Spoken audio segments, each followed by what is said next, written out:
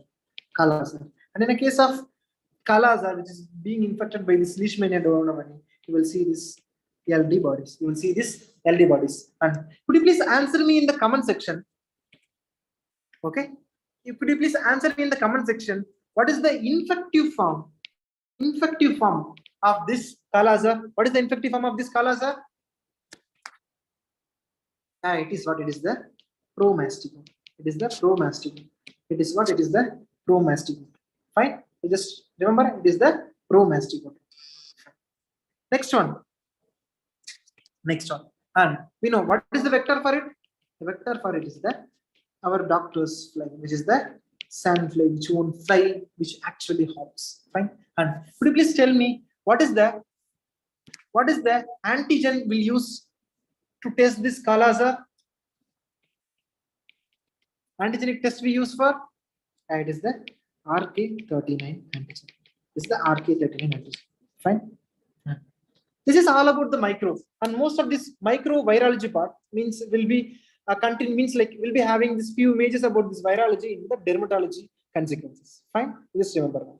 And just remember one thing, like don't stress, do your best and forget the rest. Fine. If you stress during your exams, means you won't be able to do your best.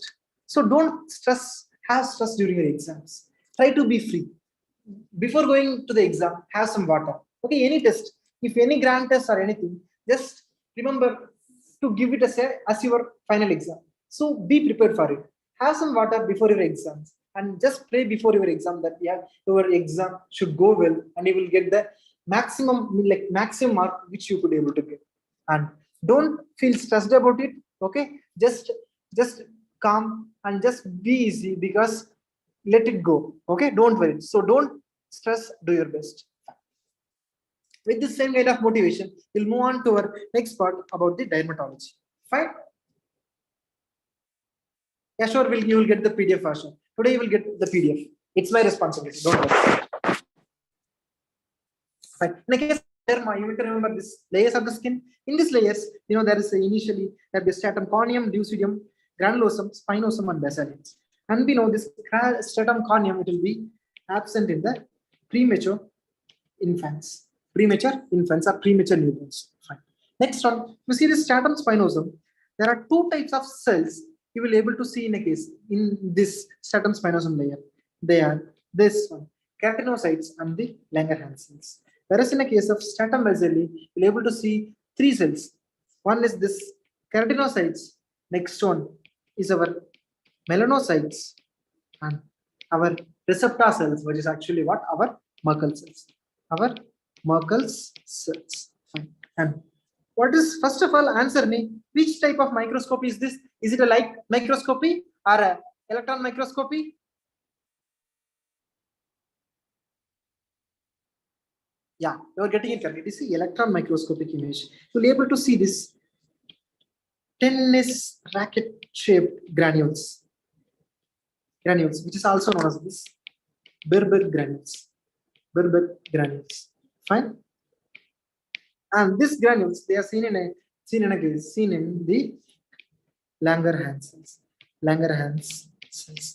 Just remember this Langerhans seen in derma. So derma, you will see this Langerhans cells, whereas you will see this Langerhans cells in TB.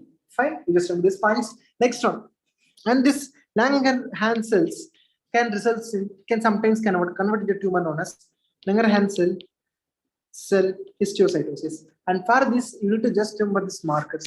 These markers are CD1A, CD207, and S100. All of them, they will be positive in the case of Langerhans cell histiocytosis. Fine. Just remember this thing about this Langerhans cells. Fine. And just don't forget these things. It can be asked in your exam. This Langerhans cells, they are seen in a case of stratum spinosum. They'll be seen in stratum spinosum. Fine. With this, we'll move on to the next part. There are there are a few primary lesions and secondary lesions. If you see some flat lesions which are less than 0.5 centimeter, how will you call it as? Yeah, you will call it as macules. Whereas if it is more than 0.5 centimeter, you will call it as patch. Fine. And if you see some kind of raised lesions, and if it is less than 0.5 centimeter, and or if it is more than 0.5 centimeter, if it is less than 0.5 centimeter, you will call it as papule. If it is more than 0.5 centimeter, you will call it as nodule. And you can be able to see these nodules. And if there is multiple, and if there is any multiple, means then if there is any fluid collection, it can result in either bullae or vesicles. If there is less than 0.5 centimeter, it is the vesicles. If it is more than 0.5, it is the bullae. And we already told about these macules. Next, if there is any pus accumulation, it is the pustules. Fine. And we know they are the transient ones. They are the transient ones. And this angioedema, they are also the transient one, which will be resolved within less than 24 hours. And they mostly happen as the allergic one. Fine. And in the case of few secondary lesions, you need to remember just few things. These secondary lesions, they may involve, like for example, the secondary lesions, they involve, in a case of acne, you will see this typical comedones, or what is called as black dot. And in a case of scabies, you will see this burrows. You will see this burrows. Fine. In the case of scabies, you will see this burrows. And there are few things you will see are the scales. These scales. And based on this type of scales and scaling and where does it scales, it can be different types. For example, where if you see this yellow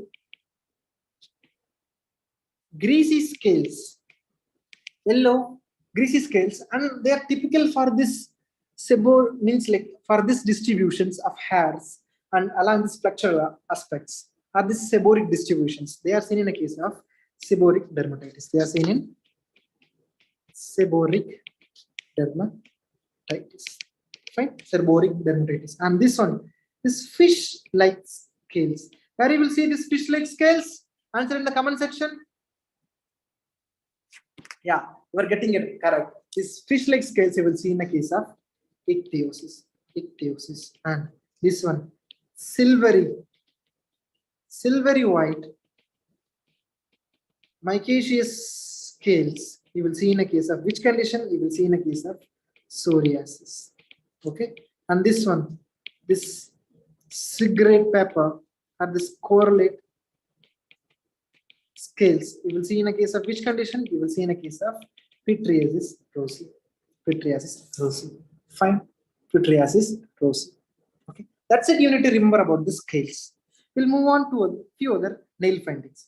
If you see this nail findings, first one what is being shown, it's like drumstick like this clubbing. And this one, it is this spoon-shaped nails. Where you will see this spoon-shaped nails? Answer in the comment section. Yeah, it is seen in a case of iron deficiency anemia. And we know the spoon-shaped nails, they are also known as which one? They are also known as this 𝗬𝗏𝗄𝗃. Okay, 𝗬𝗏𝗄𝗃. And this one, this iron deficiency anemia can also be associated with one syndrome known as Plummer-Vinson syndrome. Fine. There will be this post-cricoidal verbs along with this iron deficiency anemia, and it is most commonly seen in the females. Fine. Next one, if you see this depression, if you see this kind of depressions, but they are known as lines. They are known as this view lines. And in which condition you will see these view lines? Answer in the comment section. Yeah, you will see these things in a case of hand-foot-mouth disease. You will see in a case of hand-foot-mouth disease. And in which condition you will see this Ullrich-Mees lines? Answers in the comment section. Yeah, you are getting it correct. You will see this kind of Ullrich-Mees lines. You will in a case of arsenic poison. Fine. Next one. If you see this thing, it is what? It is the pterygium. Which of the following skin condition is associated with this pterygium? Answer in the comment section. Yeah, this one, this lichen planus is associated with this pterygium, and this is how the splitting of nails looks like. Splitting of nails looks like. And if it is irregular, it is seen in the case of psoriasis. Okay, if it is irregular splitting, it is seen in the case of psoriasis. And then if you see this half and half nails, this half and half nails, they also known as this Lindsay nails. They are seen in a case of chronic renal failure. Fine. Next one, this sign is known as oil drop sign, and you will see in a case of psoriasis. Just remember, it's just a one-liner. Fine. Yeah, you are getting it correct. Fine. If you have any means, don't think that means you are answering it wrongly. If you think also, don't worry. You just answer it in the comment section. You will get it correct. Fine. Don't worry. Okay. Don't think about the results. Do your best. That's what I would suggest you. Fine. Next one, about this alopecia. If you see about this alopecia, the male pattern blindness means the male pattern baldness. It is also known as which type of one? It is known as this Hamilton pattern. It is known as this Hamilton pattern. Remember, Milton, it is a male. So Hamilton pattern. And in a case of women, there are two types of hair loss. So female pattern hair loss, it might be of two types. One if it is central, and one it might be like this. And if it is central, you just remember where you will keep this wig. You will keep this wig in the center so that it won't be visible to others. So if there is a central type of hair loss, it will be one. It is the Ludwig. It is the Ludwig. And if it is this side one, it is the Osler. It is the Osler one. Fine. Okay. Just remember this thing. Next one. There are two types of these things you need to remember. One is the telogen effluvium. One is the anagen effluvium. Just remember this telogen effluvium. T for 3. Telogen effluvium. Remember, T or tri, or it is also what? It happens after 3 months. It happens after 3 months. Okay, after 3 months. And just remember, telogen for tension. When you will get tensed, when your close relatives or the close one who will get typhoid or any chronic illness, or to whom you are with in living relationship and she got pregnant. So in these three conditions, like you were close one with typhoid or any chronic illness, or if someone is pregnant, okay, if someone is pregnant, okay, and in these three conditions you will get this tension, which leads to this telogen effluvium, which happens after 3 months. So just remember, like, are the stressful conditions, fine? The stressful one. Telogen, remember as a tension, fine?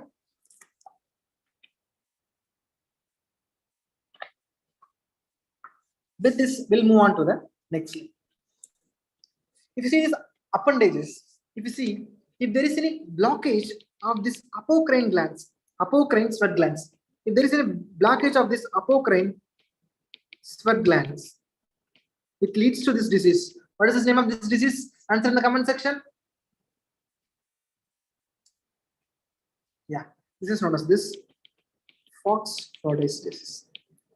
This is this 𝗲𝗏𝗺 disease. And if there is any block and this being inflamed, it is known as this hidradenitis suppurativa.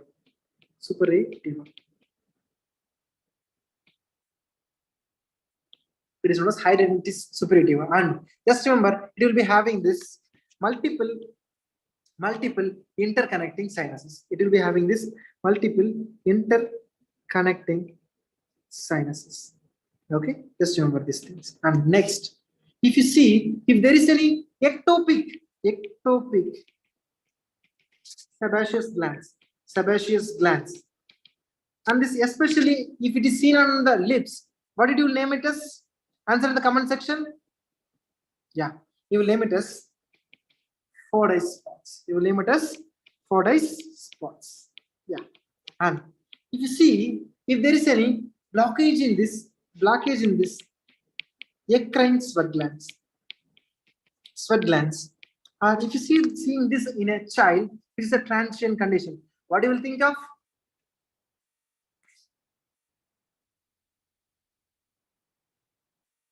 Yeah, you will think of this condition known as malaria. In child, it is a transient. Whereas in adult, it happens because of this black in the eccrine glands. Just remember this one. Just to differentiate between this eccrine and apocrine. Apocrine, it opens this ducts. They will open along with the A for A. It opens along with this hair follicles. You just remember this one point. You will be able to differentiate. Fine. With this, we'll move on to the next one. These are the investigations which we do in a case of dermatology. What is this test? It will be which is being done here. It is what it is, the 𝗙scopy. And this 𝗙scopy, it is used to differentiate these two conditions. One is known as nevus acromicus and nevus anemicus. And with this 𝗙scopy, if it blanches, it will be this nevus anemicus, it will blanch. Whereas this nevus acromicus, it won't blanch on 𝗙scopic examination. Fine, that's it. Next one, if you see this smear, this is how this Zank smear looks like. In this Zank smear, you will be able to see this multiple nucleus. So this multi-nucleated giant cells in the Zank smear is suggestive of which infection? Answer in the comment section. Yeah, you are getting it correct. It is suggestive of this HSV infection. Fine. And this is how this patch test, which is being done for this allergic contact dermatitis. Fine. And we read at 2 times. One is at 48 hours. Next one is at 96 hours. In the 96 hours, which is the best one. And just remember, it is the best one. And one more thing. For this chemicals to be kept, we'll use this fin chambers. Fin chambers, they will be made up of aluminum. Okay, so just remember. So don't confuse this with nickel. We know nickel, it is the most common metal which is responsible for this contact dermatitis. Whereas these chambers, they are made up of aluminum. So don't confuse during the exam. Fine. Next one. What is this examination which is being done? It is our 𝗙scopy.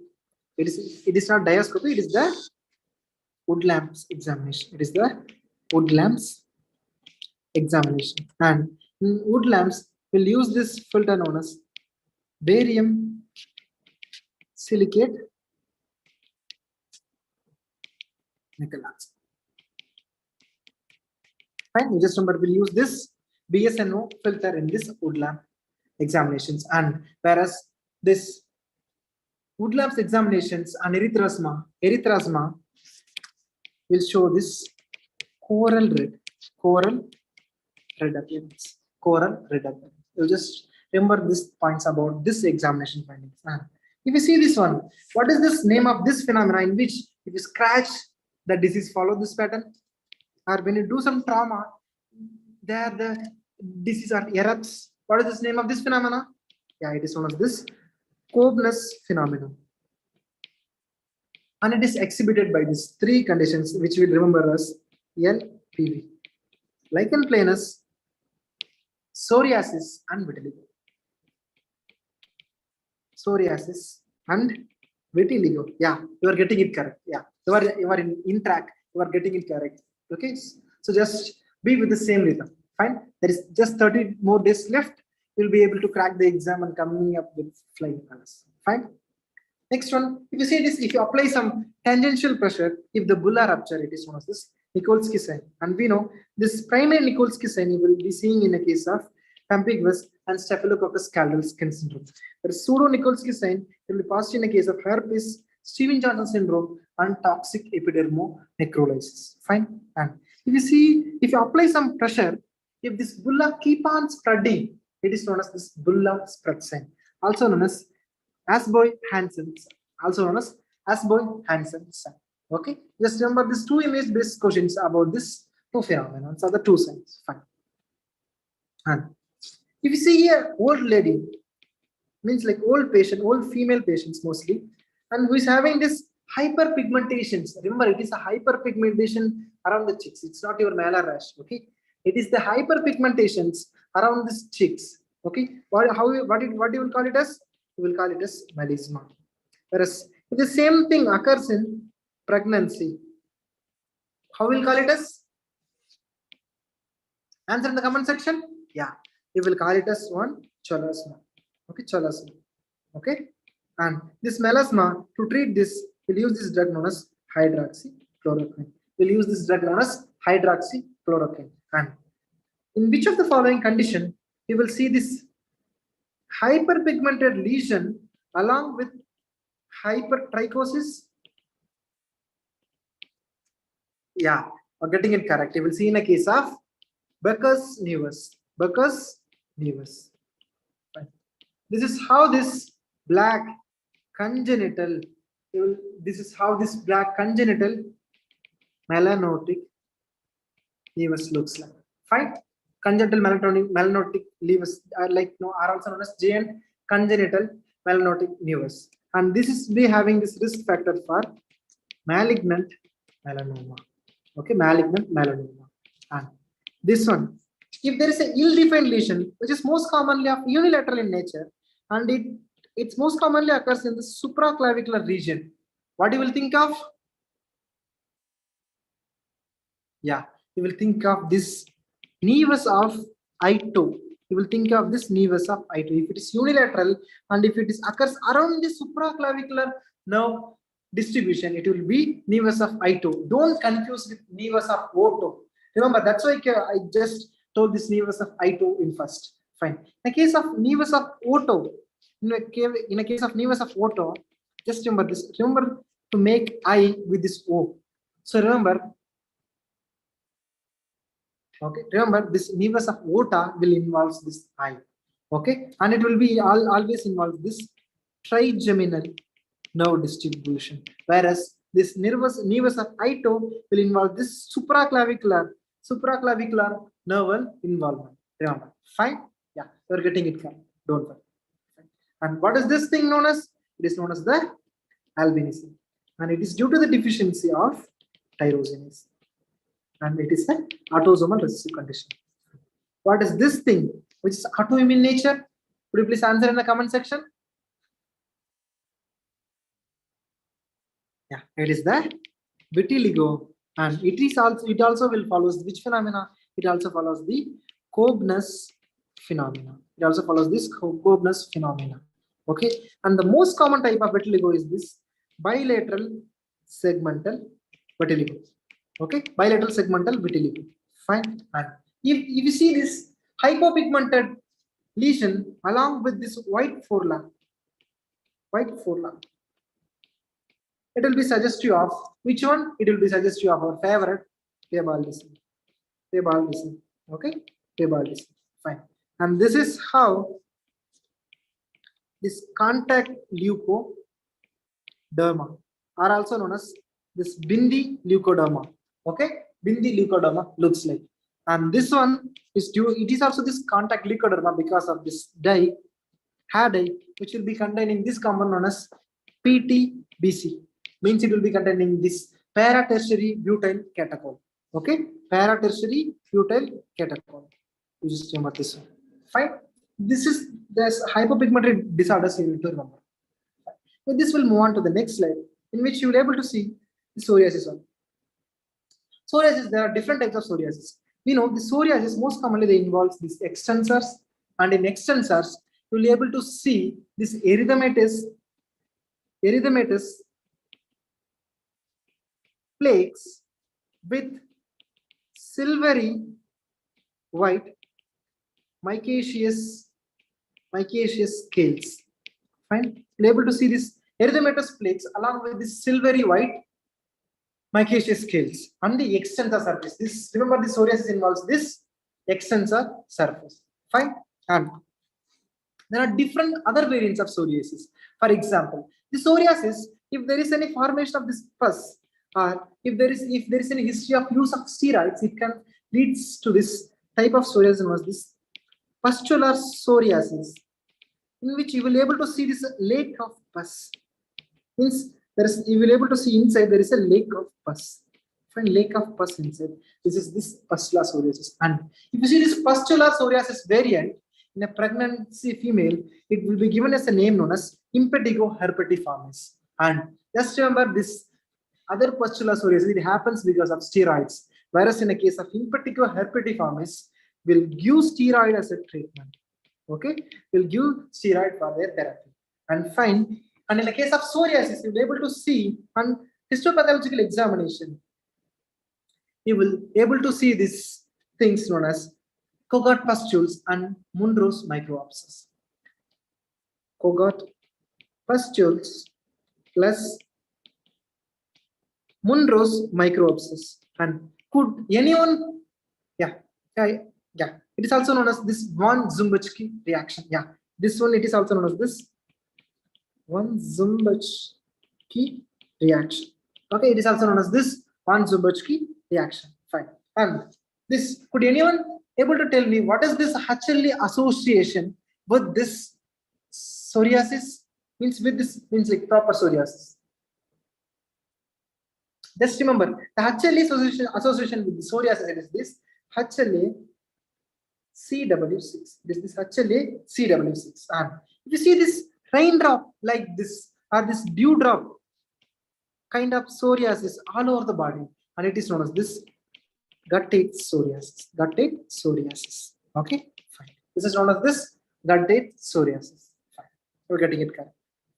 And if you see this red color lesion all over the body, it is what? It is the erythrodermic psoriasis. And we told this most of the psoriasis, it involves this which surface? It involves this. Yeah, excellent. It involves this extensor surface. So if you see this, if the psoriasis, if it involves this flexor surface, we'll call it as inverse psoriasis. We'll call it as which psoriasis? We'll call it as inverse psoriasis. Fine.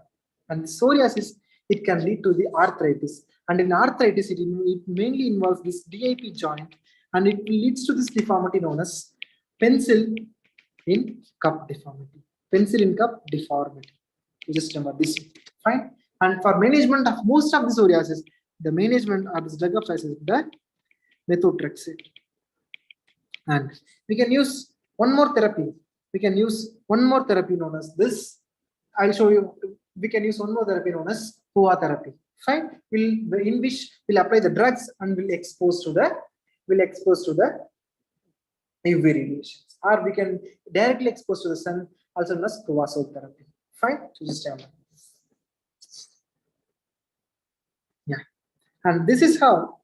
And if you see this 𝗵𝗂𝗃𝗃 and this Alpha lesions, purple plaque, which is pruritic, and they are present on this extensors along with this mucosal involvement. Remember, in psoriasis there will be no mucosal involvement, whereas in the case of lichen planus there will be a mucosal involvement.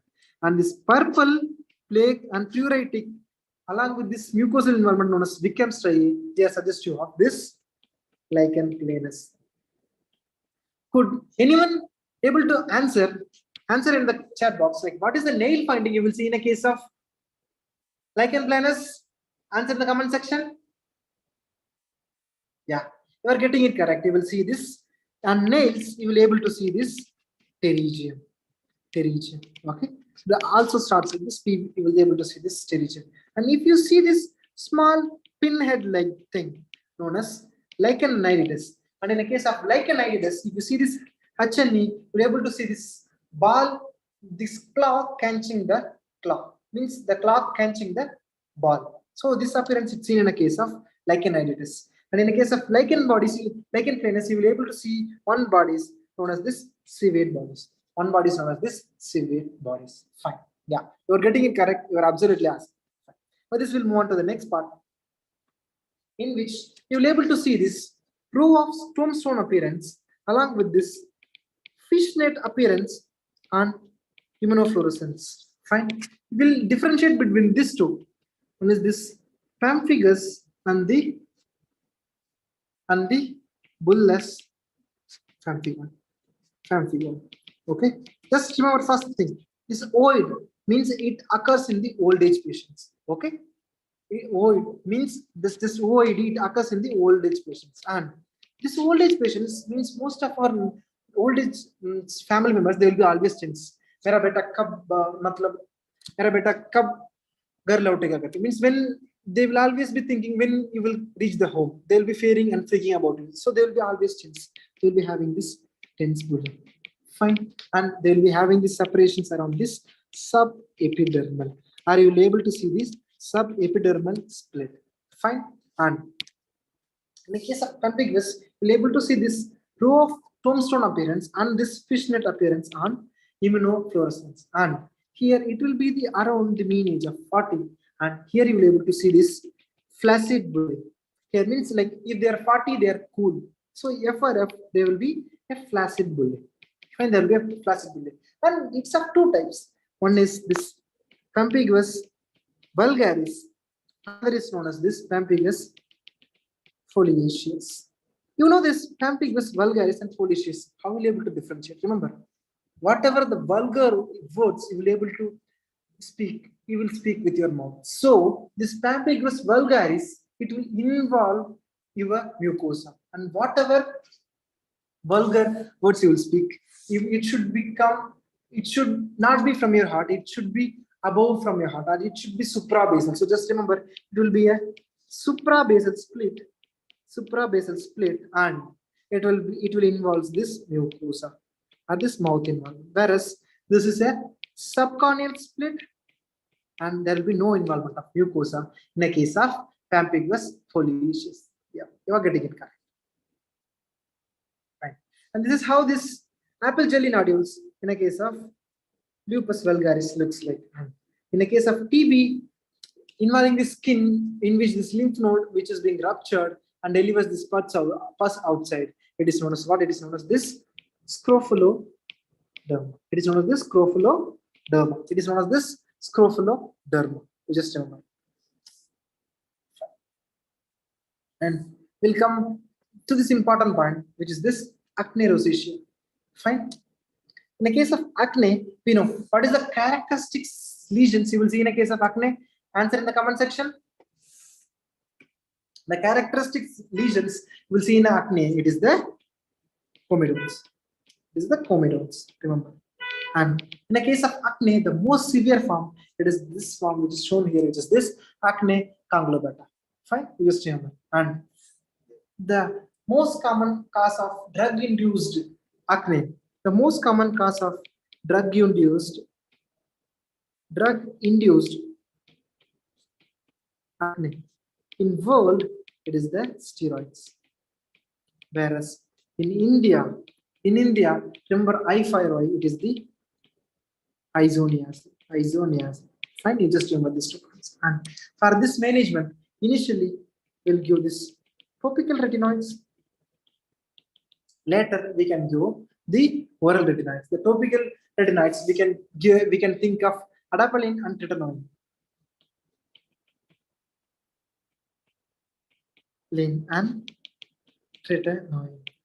Could any one of you, could any one of the doctors could be able to answer what is the most common side effect of this isotretinoin? What is the most common side effect? Remember, the most common side effect of this isotretinoin, it is the dryness of lips.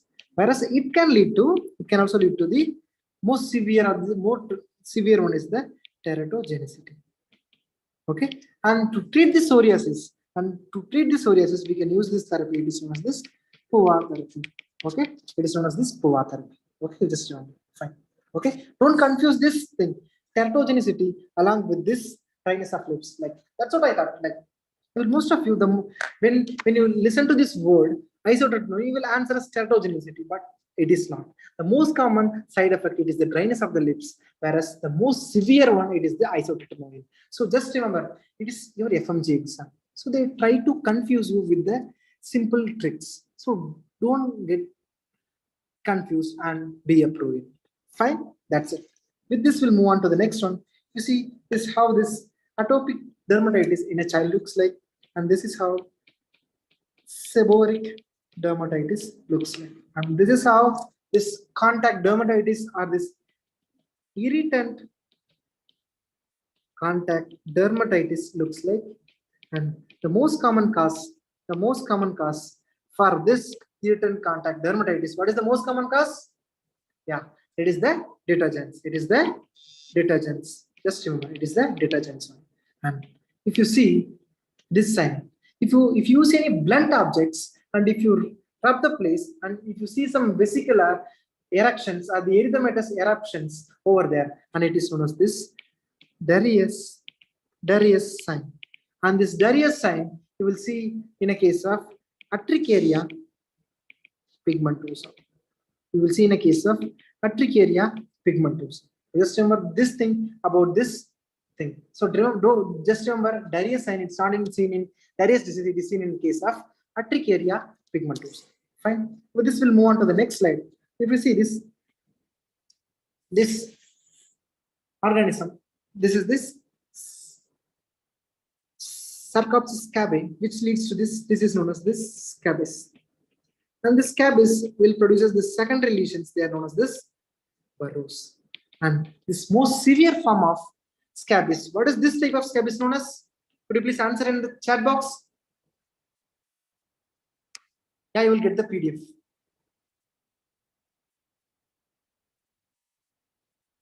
Yeah, it is what? It is the Norwegian 𝗬𝗵𝭚. It is known as the most severe form of 𝗬𝗵𝭚. It is known as the Norwegian 𝗬𝗵𝭚, which is most commonly seen in the bedridden patients. And we know the drug of choice, it is the 5% permethrin. 5% permethrin. And so our favorite 𝗬𝗏s. Yesterday we studied this 𝗬𝗏s. Someone will be having this as spot. So the spot 𝗬𝗏s, it leads to this pediculosis. Fine. Yes. Known as this pediculosis. And this is what this pediculosis corporis. It is also seen in this pediculosis corporis. It is also seen in this bedridden patients. And this is known as this vagabond disease. It is known as this vagabond disease. Just remember about these points. And if you just remember, if you want to just try to differentiate between these few conditions, if you don't see any margins, it will be what? It will be the cellulitis. Means there will be ill-defined margins. And if you are able to demarcate, it is what? It is the erysipelas. Fine. We'll be having this margins. And this one. If there is only involvement of only one hair follicles, is it called as furuncle or carbuncle? Answer in the chat box.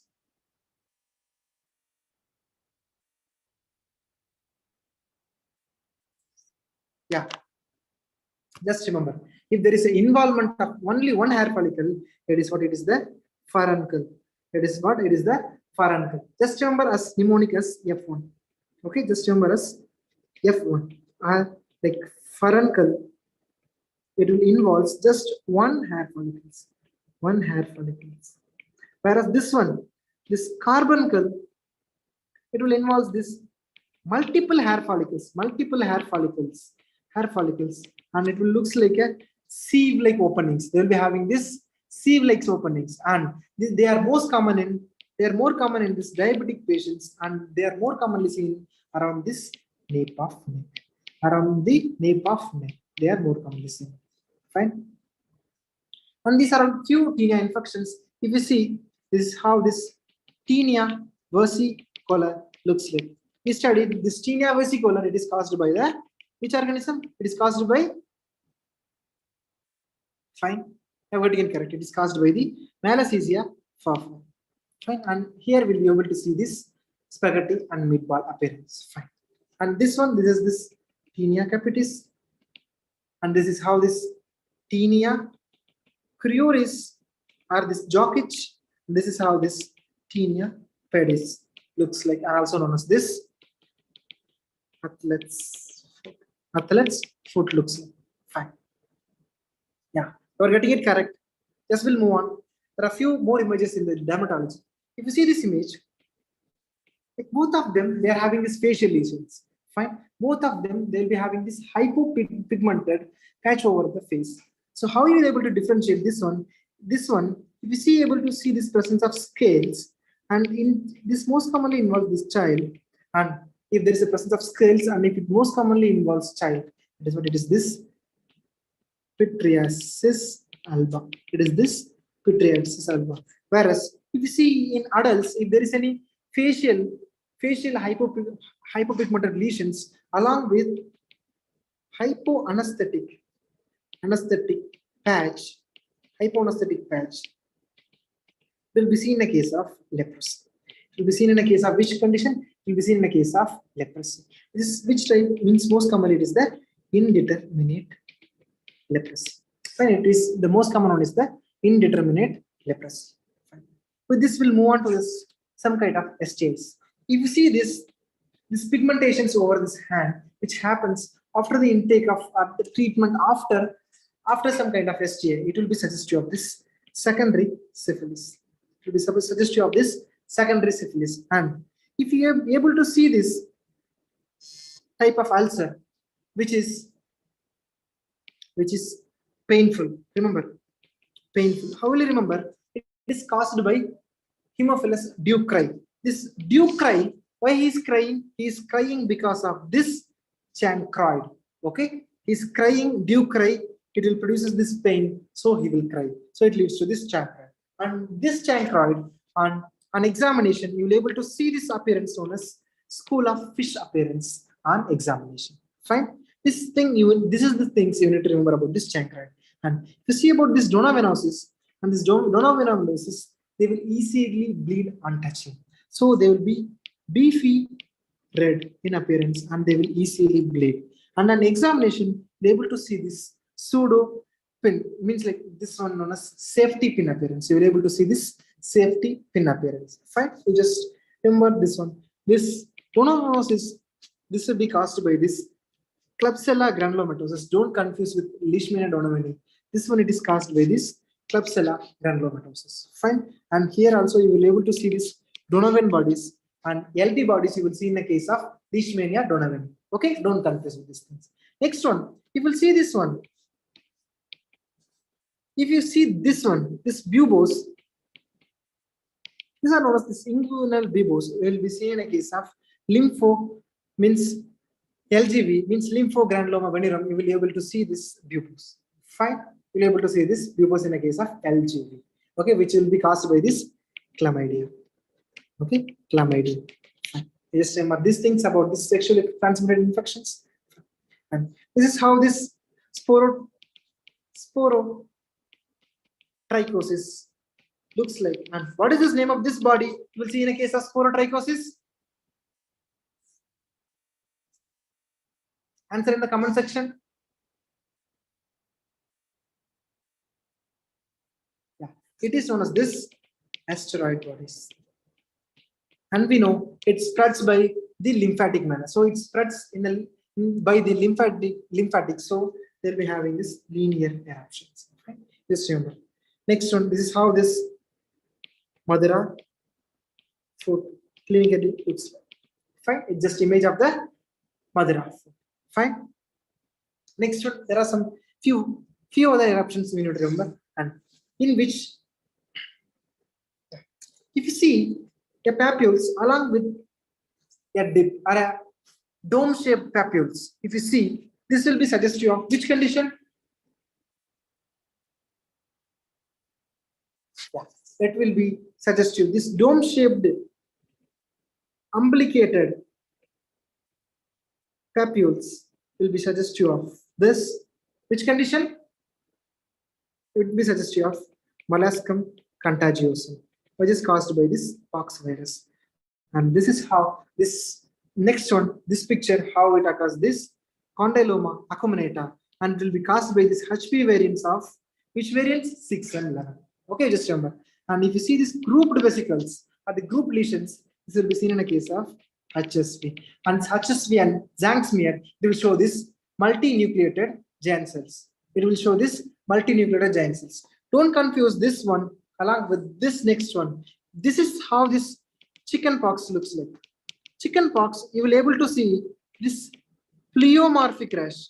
Pleomorphic rash means someone will be skull or crusted, someone will be just erupted, someone will be healed, someone will be having this vesicle. So we'll be able to see this pleomorphic rash. You will be able to see this pleomorphic rash in the case of chickenpox. And this rash, it is known as this dewdrop on rose petals. dew drop on this rose petals appearance. And next one is if you see this unilateral rash, which is following this dermatomal follow-up, and this is how this shingles or this herpes zoster looks like. And to treat this post-herpetic neuralgia, you will use which drug? Yeah, you will use which drug? You will use this gabapentin. You will use this gabapentin. Next one. This is how this staphylococcal scalded skin syndrome baby looks like. Fine. This is how this staphylococcal scalded skin syndrome baby looks like. Fine. Next one. There are few means like few other things you need to count. Fine. This is how this Incognitia pigmenti looks like. And remember, it is a X-linked dominant condition. It is a X-linked dominant conditions. Fine. This is how this Incognitia pigmenti looks like. Just remember 2 points. It will be vesicular at birth. Just remember 2V. It will be vesicular at birth, and it becomes verrucous at adult age. Fine. Next one. If you see this rash, which is because of this photosensitivity. It's because of this photosensitivity, and it is, and this thing, photophobia along with premature aging, and these are all suggestive, and it is this photosensitive rash, they will be pre-malignant in nature. They will be pre-malignant in nature, and they will be suggestive of xeroderma pigmentosa. Just remember. And we know this xeroderma pigmentosa is due to this nucleotide excision repair defect. This is how this salmon patch looks like, and this is how this collodion baby looks like, which is also a type of ichthyosis. And this is type of ichthyosis known as Harlequin ichthyosis. Just remember this few points about this one. And if you see this rash, which is known as the shawl sign, along with this Gorton's papules, it will be suggestive of which condition? Yeah, it will be suggestive of which condition? It will be suggestive of dermatomyositis. It will be suggestive of this dermatomyositis. And here you also able to see one more type of rash. It is known as this heliotropic rash. It is also known as this heliotropic rash. Okay, just remember about these three things. And these are the type of cancers you will be able to see in dermatology. And this one, basal cell carcinoma, it is the most common type of cancer, skin cancer, and it is most commonly seen in the facial areas. And it means it is also known as this rodent ulcer. It is also known as this rodent ulcer, where in which center there will be ulcer. Peripherally, you will be able to see this one known as this dilated vessels, which are known as this telangiectasia. Fine. This is one how this melanoma looks like, and usually they will be asymmetrical in nature and they will develop very rapidly. And this is how this squamous cell carcinoma looks like. Just remember this squamous cell carcinoma, and HPE you will be able to see this pearls known as keratin pearls. Okay, keratin pearls you will be able to see. Next one, two more signs you need to remember about this neurocutaneous syndromes. In the case of few neurocutaneous syndromes, if you see a cafe-violet spots, it will be suggestive of this NF1. Okay, NF1. Whereas you will see this vestibular schwannoma, bilateral vestibular schwannoma in the case of NF2. Fine. This Chagrins patch will be suggestive of this tuberous sclerosis, which will be on this lumbosacral region. And this tuberous sclerosis will be having this triad known as this Vox triad. It's known as which triad? It's known as this Vox triad. And it will be having the features of epiloia. There will be epilepsy, there will be low IQ, along with which one? Along with this adenoma sebaceum. Along with this adenoma sebaceum. Fine.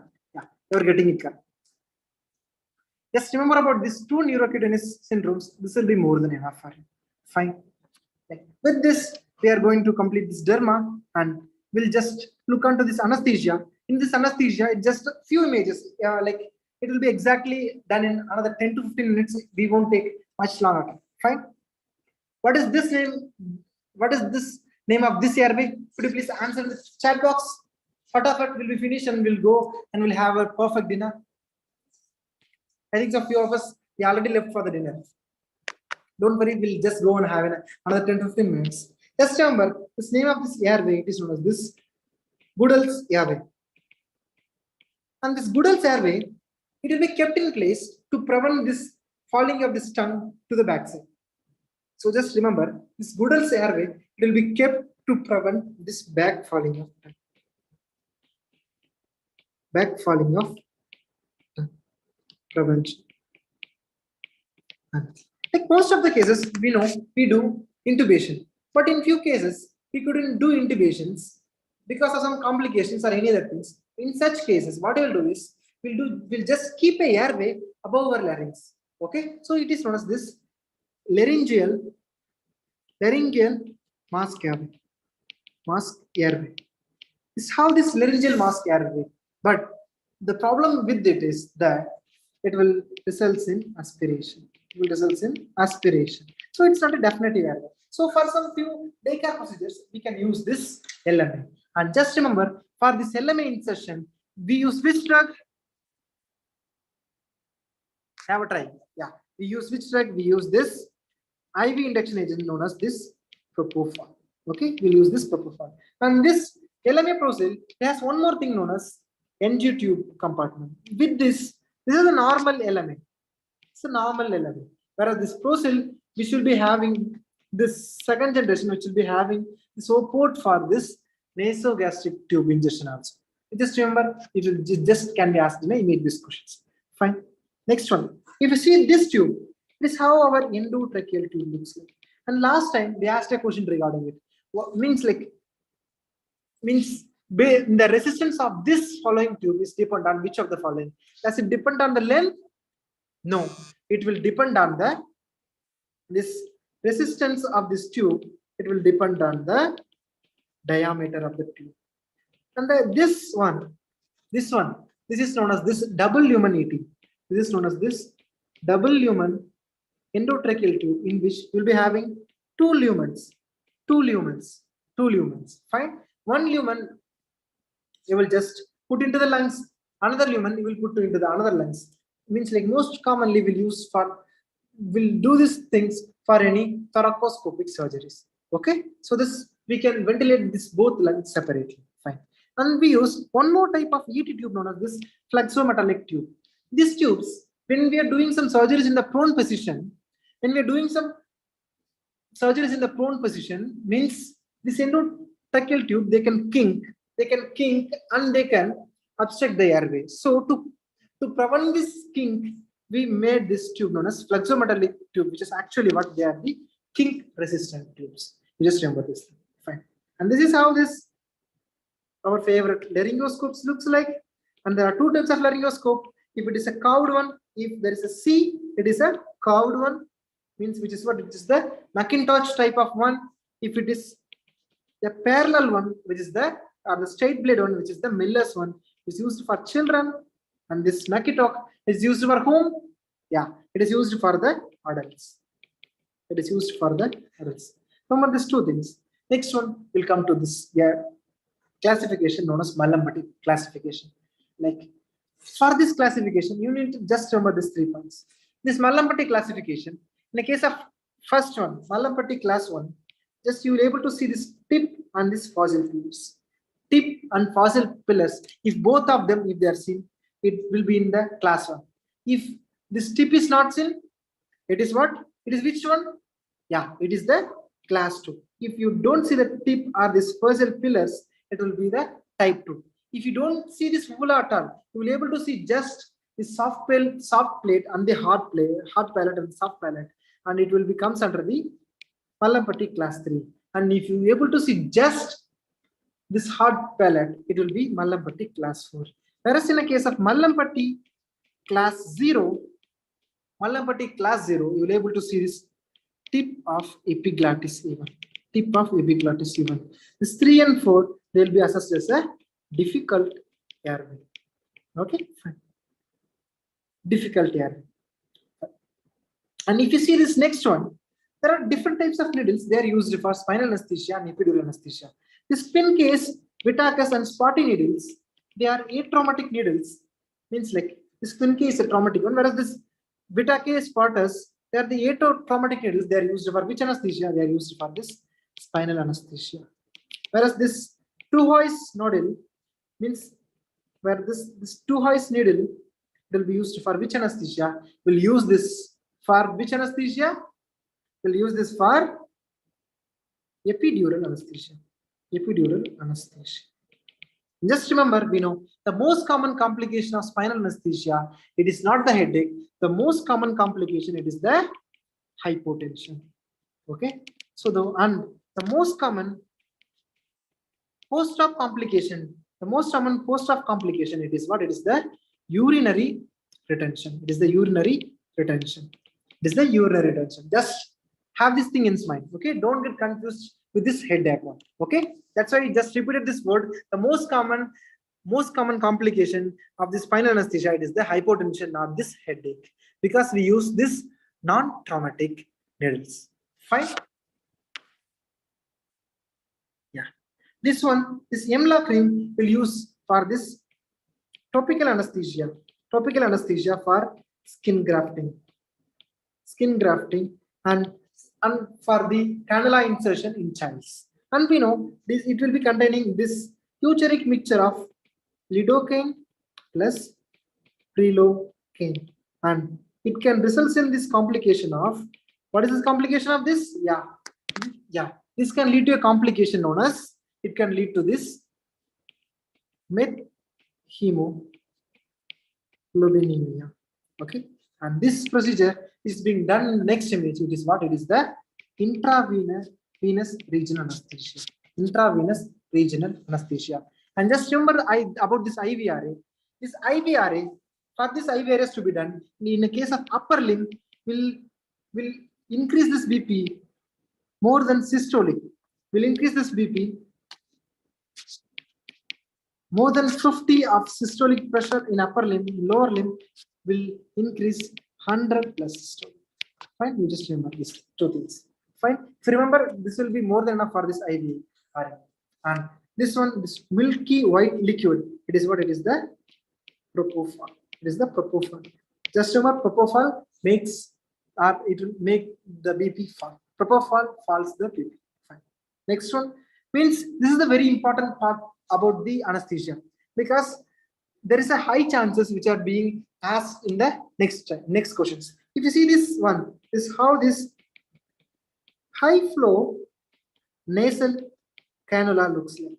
This high flow nasal cannula, it can deliver up to 0.2 to 0.45% of the FiO2.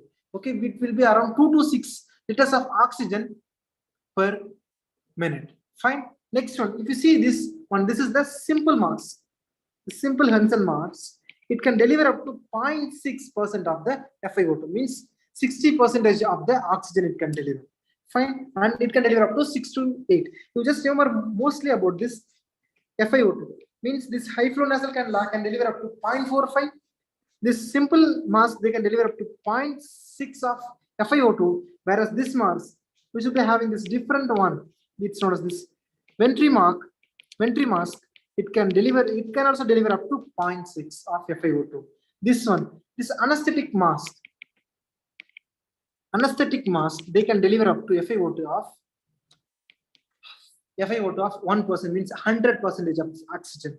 And this 100% of the oxygen means are nearby 100 can be delivered in the case of face mask along with this reservoir bag. So 0.95% by this reservoir bag. So remember, reservoir bag, it will deliver up to 0.9% of this FiO2. This anesthetic mask can deliver up to 1 or the 100% of the oxygen. This Ventry mask can deliver up to 0.6 or 60% of this oxygen. Fine. Next one about this cannula. You know about this mnemonic. There will be a lava, soil, grass, pink flower, sky, and the sun. But just remember this one thing. Just remember one thing. At 18 years, you will be waved green signal. Green signal means 18 gauge cannula, it will be of green color. So remember, 18 gauge cannula, it will be of green color. So if you see this 18 gauge cannula, it will be green color. So if you remember this one thing, you will be able to correlate with the others one. This 18 gauge will be of green color, then pink will be of 20, then there will be a blue sky, which will be of 22, then sun, which will be of yellow, which will be of 24. Just remember these three things, it will be enough. So try to make things much simpler. Fine. Next one, this is how this ambu bag looks like. And this ambu bag, also known as this ambu bags, it will be contraindicated in which conditions? Yeah, it will be contraindicated in congenital diaphragmatic hernia. It will be contraindicated in congenital diaphragmatic hernia. Fine, you just remember these things. And this is how this rotahellar or this powder means drug, means like powder drug inhaler looks like. Whereas this one, this is how this MD or this meter dose inhalers looks like. Fine. And this is how, if you see this thing, don't mark it as tracheostomy. But if you see this thing, the opening which is being made between this cricoid cartilage and the thyroid cartilage. So this is how this cricothyroidotomy being done, and this is how this tracheostomy being done. Okay, so just don't see and mark, just think and mark. Fine, that's all.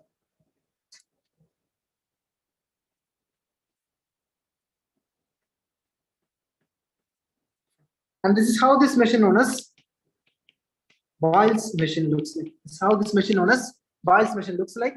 And in this Boyle's machine, you need to just remember one thing.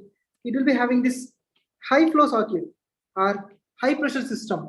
This high pressure system will be consisting of one thing known as emergency oxygen flush. It will be consisting of this emergency oxygen flush. Remember this emergency oxygen flush and the yoke assembly of the cylinders, it will be come under this high pressure system. Okay, just remember this, it will come under this high pressure system. So how this capnography, this is how this normal capnograph looks like. And if there is any obstruction, it can lead to the flat, or if there is any partial obstruction or bronchospasm, it can lead to this fin shaped appearance. Fine. Or if there is any bronchospasm or like complete bronchospasm, or if there is any detachment, or if there is any esophageal intubation, this can result in the flattening of this capnograph. Fine, you just remember these things. Next one, what is the name of this index? Yeah, it is known as this bispectral index. It is known as this bispectral index, which is used to assess this depth of anesthesia. Fine. This one is this nerve monitoring during anesthesia. Which is mainly the ulnar nerve.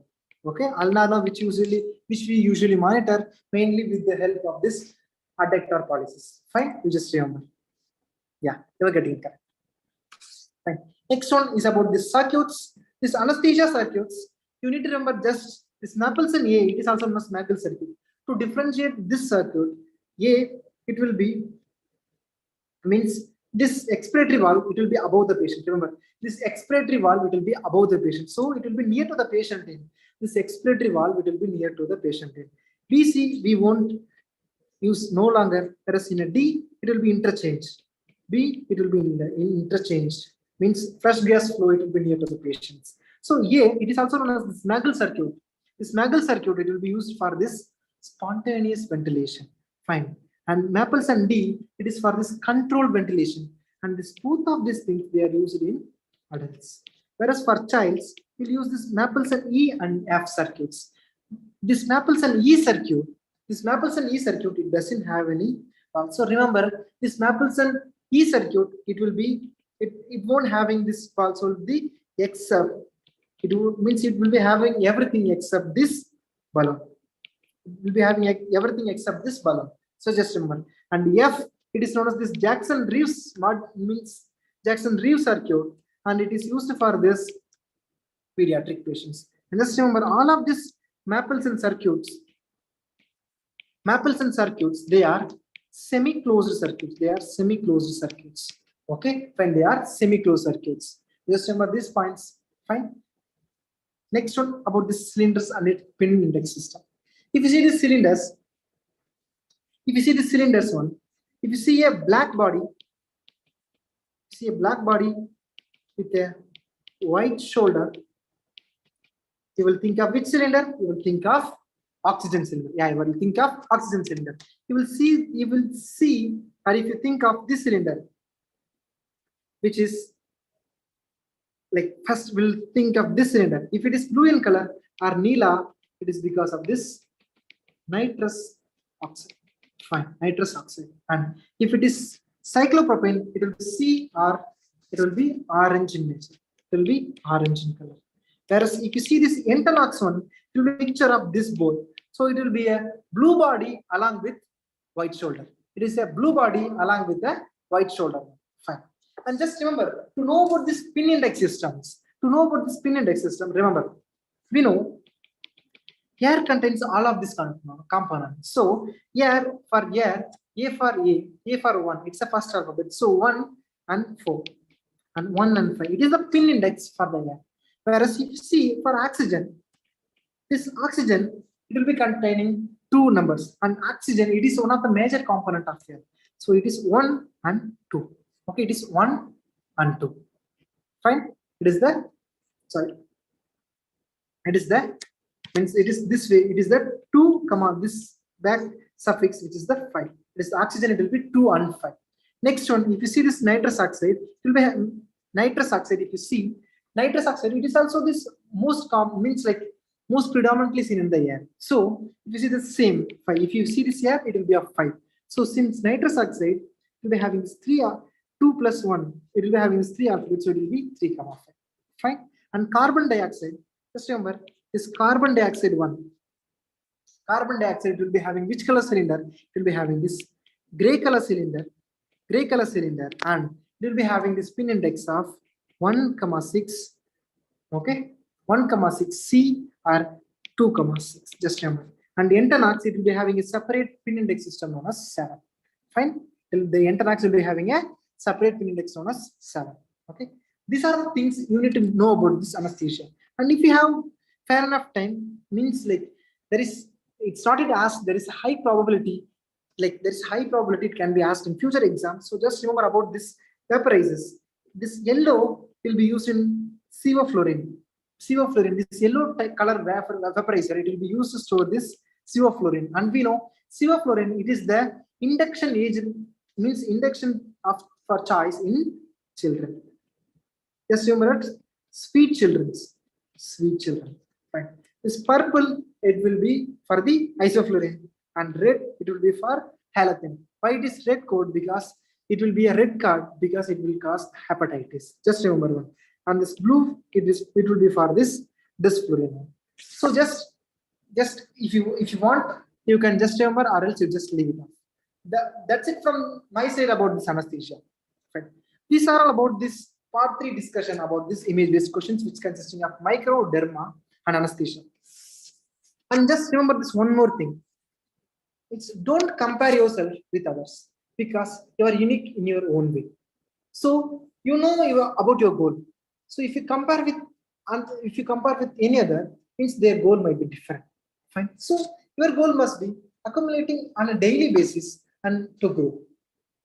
If you accumulate on daily basis, and if you enough to motivate yourself with more confidence, and if you're able to accumulate small things in a day manner for this next 30 days, you're able to come with flying colors on your next FMGE exam.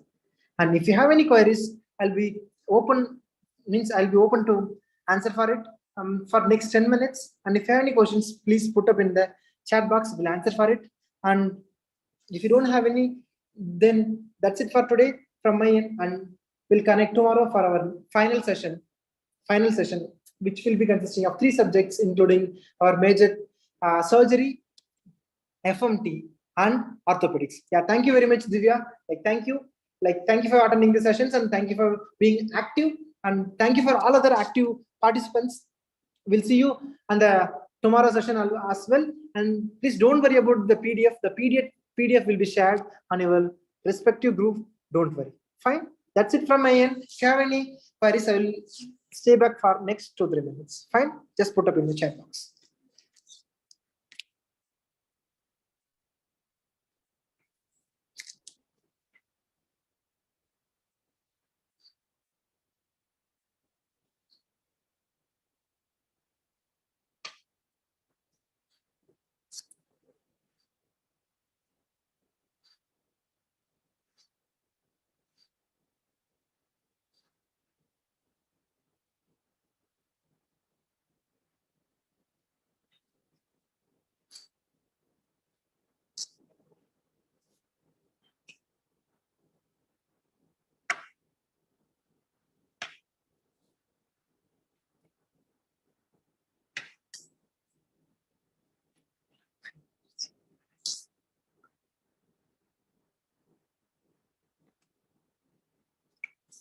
I think so. There is no one with any doubts. So we'll wind up the session for the today. We'll meet up in the next session, which is the tomorrow. Fine. Until unless, then bye. Tata.